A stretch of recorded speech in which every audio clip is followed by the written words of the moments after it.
Vou falar um pouquinho para vocês aqui sobre o jogo. Vamos falar da escalação aqui, né? Everson, Natanael, Juan, Vitor Hugo e Renan Lodge, né? Alan Franco, Tomás Pérez, Vitor Hugo de novo, Hulk, Reinier e Coelho. Essa foi a escalação do Galo, lembrando que Júnior Alonso, tendinite na coxa esquerda, está em tratamento na fisioterapia. O Minda sofreu lesão muscular no músculo posterior da coxa esquerda, tá? E detalhe, ele sofreu essa lesão lá na seleção. Então, o clube lá, a seleção do seu país, ela que vai pagar o salário, tá, do jogador. Quando o jogador se lesiona atuando pela seleção, e a lesão foi comprovada na seleção, quem vai pagar o salário dele é a seleção do Equador, tá, gente? E o meio-campista Patrick sofreu uma lesão ligamentar complexa no joelho direito e será necessário um tratamento cirúrgico. E o Lianco, que foi banco, o Lianco foi por conta de controle de carga, tá? E aí, gente, quem sou eu para questionar o departamento médico do Galo, tá? Quem sou eu para questionar o departamento médico do Galo? As pessoas estão lá dentro, elas quem sabem como é que está sendo feita toda a minutagem, todos os exames, né? Todos os dados, os números do atleta, acompanhou a lesão dele ao lado do próprio atleta. Então, gente, eu ficar aqui falando que o Lianco, pelo amor de Deus, uma lesão gravíssima, uma lesão que não é comum em atleta de futebol, atleta de basquete, atleta de vôlei que tem esse tipo de lesão. Uma lesão complicada, de difícil recuperação e muito séria. Então, gente, tá certo o Galo, tem que fazer o controle de carga mesmo. Então foi por isso que o Lianco não entrou em campo ontem, tá, gente? É melhor a gente ter o Lianco gradativamente, mas por um período longevo, do que ter o Lianco agora de imediato, perder de novo e ficar mais um tempo aí fora, né? O Galo começa ali, passei a escalação para vocês, tá, gente? Uma espécie de 4-4-2, 4-3-3, 4-2-3-1. Vamos explicar aqui. Uma linha de 4, normal, 2 zagueiros, Tressolde, Vitor Hugo, Natanael e Renan Lodge, né?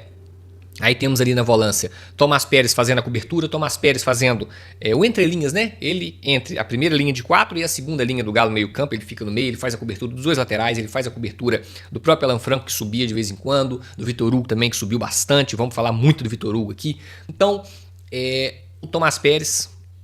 Mais pra frente eu vou elogiar o Tomás Pérez, mas vamos focar aqui primeiro aqui no esquema tático que eu percebi nesse jogo, né? O Alan Franco com o segundo volante, atrelado ali ao lado do Tomás Pérez, mas com um pouco mais de liberdade. 2 meio-campistas, aí vamos lá.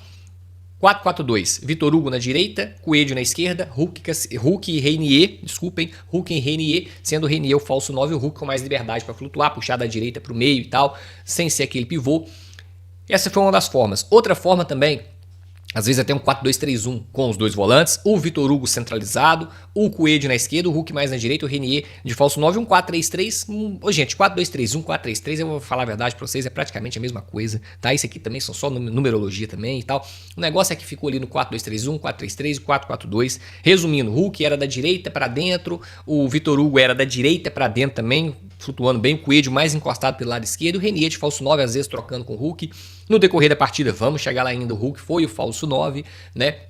No momento que o Reinier saiu, mas é isso, eu gostei porque eu vi padrão de jogo, sabe? E aí logo aos 6 minutos, gol do Vitor Hugo, uma rebatida, né? E o contra-ataque puxado pelo Coelho. E aqui, gente, tá falando aqui uma pessoa que falou muito do Hulk, e não arrependo, e sigo na mesma. Se não jogar, não tem por que ser titular, ganha muito bem, tem que entregar, gratidão, a gente tem gratidão de outras maneiras, né? Futebol, o camarada tem que ser profissional, tem que entregar, tá recebendo muito, tem que entregar muito, e assim, pode ser qualquer um, gente, entendeu? E o Hulk, eu tenho que ser honesto aqui pra vocês, reconhecer, na minha opinião, fez um bom primeiro tempo, principalmente taticamente. Gente, o Hulk vai, pega aí o melhor momento, pega o lance do gol, o Hulk rouba uma bola no campo defensivo nosso. Quanto tempo que eu não via isso, cara? O Hulk vai no nosso campo defensivo, rouba uma bola, entrega pro Coelho, se eu não tô enganado, o Coelho faz o arraste, leva, puxa o contra-ataque, gente, contra-ataque, hein? Joga a bola pra dentro da área, aí uma rebatida lá e tal, a bola sobra, gol do Vitor Hugo. Então a jogada começa na roubada de bola do Hulk aos 6 minutos, tá, gente? Gostei uma intensidade do Galo. O Hulk também bem nesses 20 minutos, taticamente muito bem, tá, gente? Não é aquele Hulk de antigamente, né, e tal, 2021, botava a bola debaixo do braço, deixa que eu resolvo. Pode achar que eu vou levar esse time nas costas. Não é isso mais, obviamente, mas em decorrência que eu estava vendo o Hulk em outros jogos, que é isso? Não tem nem comparação. Muito bem taticamente, tá? O Galo... Fica claro um jogo do Barba, é o famoso Barba Ball, já podemos falar que já temos implantado um Barba Ball, fica aí evidente faz o gol, dá uma recuada, fecha, compactua as linhas, deixa as linhas bem compactas e sai em transição, sai em contra-ataque, tá? É exatamente isso que o Galo tem feito com o Barba. Não é aquele time que fica o tempo inteiro atacando, pressionando o adversário, marcando em bloco alto. Não é esse estilo de jogo. O ponto positivo é que o adversário tem muito menos espaço para nos atacar. O adversário encontra muito menos espaço. A gente vencendo o jogo em casa, a gente não tá tomando contra-ataque. Pega o time de São Paulo, kamikaze, ataca o time de Índio, ataca com 7, totalmente desguarnecido. A gente tomava 1 milhão de contra-ataque em casa vencendo o jogo. Muito exposto sistema defensivo. O Barba já é outra parada, meu amigo. Fez o gol, fecha, sai em transição. E aqui, gente, só um parênteses aqui. Vitor Hugo, Bernard, Igor Gomes e Scarpa. Quantas vezes eu vim aqui no canal, e quem acompanha assiduamente aqui sabe, quantas e quantas vezes eu falei, quem é o nosso meio armador? Eu prefiro Scarpa do que Bernard e Igor Gomes, eu prefiro Scarpa do que isso e aquilo. Gente, ontem, pra mim, foi um achado, foi uma descoberta do Barba, pra ele, tá? Pra ele, pro Barba. A gente já sabia disso, mas ontem o Barba descobriu que o nosso terceiro meio é o Vitor Hugo. Não tem para Scarpa, não tem para Bernard e não tem para Igor Gomes. O nosso esquema tem que ser Tomás Pérez, um segundo volante, que eu nem falo o Alan Franco, para mim tem que ser Maicon ou Alexander, e Vitor Hugo. O Vitor Hugo tem que assumir a função de terceiro meio-campista, o jogador do meio-campo mais avançado, sem contar o Renier quando joga de falso 9. O cara que cria, o cara que puxa, o cara que faz o arrasto, o cara que faz a transição, o cara que põe os companheiros ali mais próximo do gol, o cara que chega como elemento surpresa, o cara que finaliza, é o Vitor Hugo. Chega de colocar Vitor Hugo de segundo atacante e não vamos colocar o Vitor Hugo de ponta direita. Apesar de que ele fez bons jogos assim, mas eu ainda acho que o Vitor Hugo como um terceiro homem de meio campo ou um falso camisa 10 ficou ótimo. Ficou ótimo, gente. Então assim, um achado, o Vitor Hugo a partir de ontem não pode mais deixar de ser o nosso meia armador, tá, gente? Muitas aspas aqui, tá? Muitas aspas, se é que vocês me entendem. Tomás Pérez de primeiro volante, Maicon ou Alexander de segundo volante, até o Alan Franco também, enfim, mas eu ainda prefiro o Maicon ou o Alexander, e o Vitor Hugo de terceiro meio campista, com mais liberdade, sem função de marcação. A gente ganha demais. O Vitor Hugo fez uma partidaça ontem. Meu Deus do céu, o jogo de almanaque do Vitor Hugo pra ele colocar no DVD dele, entendeu? Uma partidaça do Vitor Hugo, mas jogou muita bola, tá?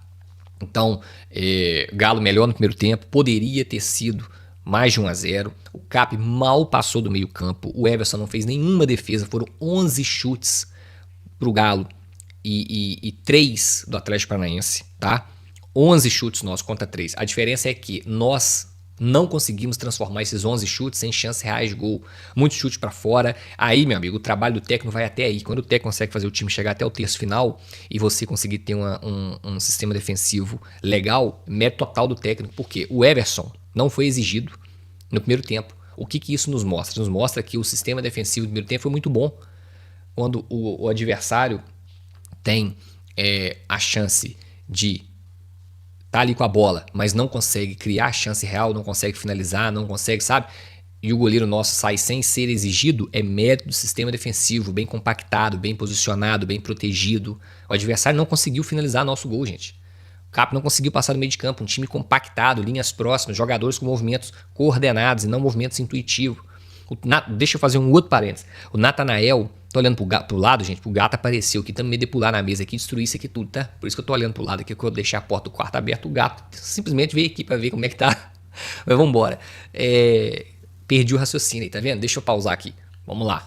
Desculpa aí, tá, gente? Mas vamos lá. O Natanael, na entrevista coletiva, no final, ali na zona mista, ele fala com a gente, ó, o Barba tem feito treinamentos específicos com laterais, volantes, zagueiros. Ele tem treinado o sistema defensivo de forma específica, ele tem dado uma atenção especial ao sistema defensivo. E isso a gente viu, resultado.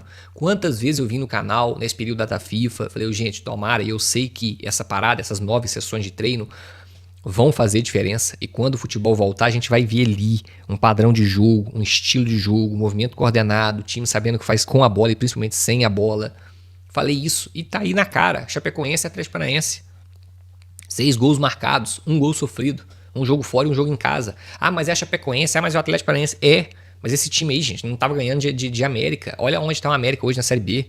Esse time não tava ganhando de nossa, nem lembro mais. É Betim, é Atlético, Os times do Campeonato Mineiro, eu tô falando aqui, mas pode ser que eu tenha falado alguns que o Galo ganhou, mas vocês entenderam o meu ponto de vista aqui. Olha a campanha que nós fizemos no Campeonato Mineiro, gente. Esse mesmo grupo de elenco aí, esse mesmo grupo de jogador aí. Entendeu? Então, aqui no canal eu não vou ficar com essa bobeira de desvalorizar vitória porque o adversário era Chapecoense, porque era Atlético. Não vou, porque esse mesmo grupo de jogador no Campeonato Mineiro me fez fazer conta na última rodada para classificar, né? Não vou nem falar do restante da competição. Mas vamos embora, gente. Então, assim, então o Galo melhor no primeiro tempo, poderia ter feito pelo menos no mínimo 2-0. Um sistema defensivo muito coeso, muito bem protegido, isso é importante. Que saudade que eu tava de ver um time do Galo com um sistema defensivo da forma que tá sendo, entendeu? Mas é isso, começa o segundo tempo, o Galo vem sem mexidas, o Atlético Paranaense já faz 3 mexidas, né? Aí que eu já entro uma partezinha do jogo que a gente não pode deixar de falar que eu não gostei. Dos 0 ao 45, lindo, maravilhoso, domínio e controle, tamo junto. Dos 45 aos 70, eu não gostei. Foram 25 minutos iniciais, aonde o Galo deu a bola para o Atlético Paranaense, recuou, mas não tinha transição, não tinha contra-ataque. Aí não é legal. Quando você recua, joga no contra-ataque e vai encaixando os contra-ataques, tá tranquilo. Agora, quando você recua, simplesmente dá a bola para o adversário e não tem contra-ataque, e não consegue criar nada, e o adversário vai só te empurrando, aí, meu amigo, aí fica complicado. Aí eu não gostei. Recuou demais, chamou demais e não teve nenhuma jogada treinada ali, ensaiada para sair e conseguir criar perigo para o Atlético Paranaense. Então, dos 45 aos 70, 25 minutos, não gostei. Fica de alento aí, é algo que eu tenho certeza que o Barba também não gostou e vai corrigir, tá? Dali por diante, o Atlético Paranaense se abriu totalmente, o Galo foi fazendo as mexidas, né? Saiu Pérez e Coelho, Renier, e entrou Dudu Bernard, né? Na verdade, saiu Pérez e Coelho, entrou Dudu e Bernard aos 24.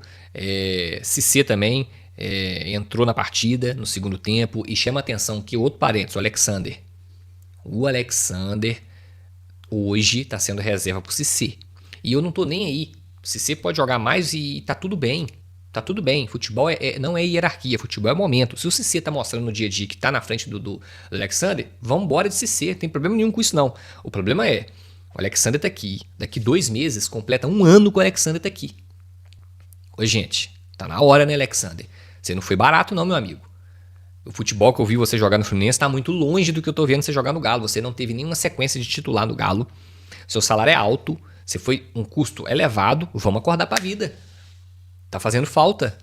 Porra, o Alexander, gente, a bola que o Alexander jogou no Fluminense, ele é titular em várias equipes do Campeonato Brasileiro, inclusive aqui. Então, já tá na hora, já passou da hora do Alexander mostrar que veio. Ontem o Cissé entrando à frente do Alexander, isso aí, gente. Porra, enfim. Mas se o Cissé estiver comendo a bola no treino, põe o Cissé. Mas o Alexander, põe a mão na consciência também, né, meu querido? Tá de sacanagem.